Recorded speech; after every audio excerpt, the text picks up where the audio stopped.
این مرد 65 ساله که غلام سخی نام دارد از مدت 20 سال بدین سو در قریه زدرانی ولسوالی چهاردره ولایت کندوز زندگی میکند که در اصل از ولایت کنر به این محل مهاجرت کرده است. وی میگوید که در مدت 48 سال گذشته بیش از 2000 گشتم را که از نوع خزندگان میباشد خورده است. وی با حضور چندین نفر از اهالی منطقه همزمان 3 عدد گشتم را بلعید که به گفته خودش در یک روز بیش از 50 عدد گشتم را هم بلعیده که خوردن گشتم به یک نوع غذای دائمی وی تبدیل گردیده است. وی میگوید که پس از خوردن عدد گشتم مزه تلخی را احساس نبوده هم و هیچ گونه تاثیر منفی را بالای جسم وی تاکنون نگذاشته است. غلام سخی مدعی شد که وی در این مدت مریض نگردیده و حتی یک بار نزد دکتر مراجعه نکرده و یک قرص دوا را هم نخورده است. وی گفت علاوه بر این با نوع ادویه یونانی که از علوفه کوهی و از چکیده گشتم ساخته می شود چندین نفر را که مبتلا به بیماری پیس گردیده بودند مداوا نموده است.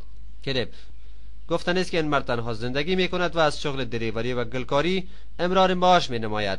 با گفته خودش در موقع تفریح گاهی با نواختن دوتار خود را سرگرم می سازد. محمد قاسم نصراللهی، تلویزیون آریانا، ولایت کندوز.